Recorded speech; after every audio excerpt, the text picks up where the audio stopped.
Breaking news. Yanam Pushkar Ghat వద్ద మత్స్యకారులకు పులస చేప చిక్కింది.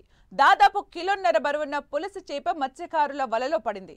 పులసను చూసిన స్థానికులు మత్స్యకారులు కొనుగోలు చేసేందుకు పోటీపడ్డారు. ఈ వేలంలో మత్స్యకార మహిళ పొన్నమండ రత్నం 15,000కు దక్కించుకుంది. అనంతరం స్థానిక మార్కెట్లో ఈ పులసను 18,000 రూపాయలకు విక్రయించింది. క్షణాల్లో చేపపై 3,000 రూపాయలు లాభం పొందింది. సీజన్ వస్తే చాలు పుస్తెలమ్మైనా సరే పులస తినాలని భోజన ప్రియులు భావిస్తుంటారు.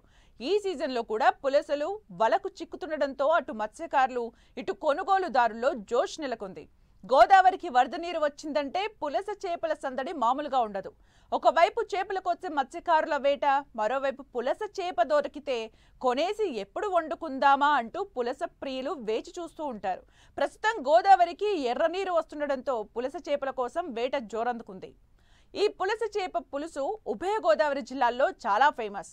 ఎంతో రుచికరంగా ఉండే పులస చేప కేవలం వర్షాకాలంలో మాత్రమే లభిస్తుంది. ఈ పులస అటు గోదావరి ఇటు సముద్రంలోనూ లభిస్తుంది. గోదావరిలో లభిస్తే పులస అని, అదే సముద్రంలో లభిస్తే విలస అని పిలుస్తారు. అదే ఈ చేప హుగ్లీ నదిలో లభిస్తే హిల్సా అని పిలుస్తారు. ఈ పులస చాలా అరుదుగా దొరుకుతుంది. అందుకే ఈ పులసను ఎలాగైనా కొనుక్కొని తినాలని అంతా భావిస్తారు. కాబట్టి తమ అవసరాల కోసం, రాజకీయ లబ్ధి కోసం ప్రత్యేకమైన వ్యక్తులను కలిసేందుకు ఈ పులస చేపను పట్టుకుని వెళ్తారంటే ఈ పులస టేస్ట్ అంటే ఏంటో అర్థమవుతుంది. ఒకప్పుడు ఈ పులసను సాధారణంగానే అమ్మేవారు, కేజీల మాదిరిగా అమ్మేవారు. కానీ నేడు చిన్న పెద్ద అనే తేడా లేదు. ఏ పులస దొరికినా వేలం పాట వేయడమే.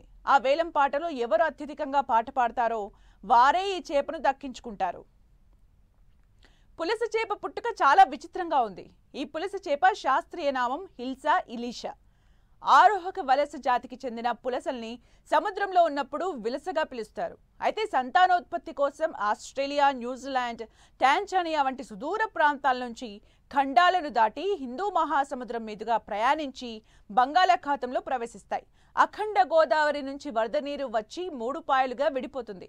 అందులో ఒకటి గౌతమి నది చివర యానంలోను, వశిష్ఠ నది చివర్లో అంతర్వేది దగ్గర, వైనతేయ నది చివర ఓడల రేవు దగ్గర సముద్రంలో కలుస్తాయి. ఆ సమయంలో గుడ్లు పెట్టడం కోసం గోదావరిలోకి ఎదురీదుకుంటూ ప్రవేశిస్తాయి. నదీ ప్రవాహానికి అతివేగంగా ఎదురీదడం ఈ పులస చేప యొక్క ప్రత్యేకత. జూన్ నుంచి ఆగస్టు నెలల మధ్య జరుగుతుంటాయి. ఇదంతా జూన్ నుంచి ఆగస్టు మాసాల మధ్య జరుగుతుంది. గుడ్లు పెట్టిన తర్వాత మళ్ళీ అక్టోబర్ నాటికి మళ్ళీ సముద్రంలోకి ప్రవేశిస్తాయి. ఇవి గోదావరి వరద నీటిలో సంతానోత్పత్తికి గుడ్లు పొదగడానికి వచ్చి అలా వలలో చిక్కుతాయి. వలలో పడిన వెంటనే చనిపోవడం, 2 రోజులైనా పాడవకుండా ఉండడం కూడా పులసల విశిష్టత. గోదావరి తీపి నీటిలోకి వచ్చేసరికి ఈ చేప రంగు, రుచి మారి పులసగా మారుతోంది. అలాగని గోదావరి అంతటా ఈ పులసలుండవు. కేవలం ధవళేశ్వరం బ్యారేజ్ నుండి సముద్రంలో కలిసే మధ్యలోనే ఇవి లభిస్తాయి.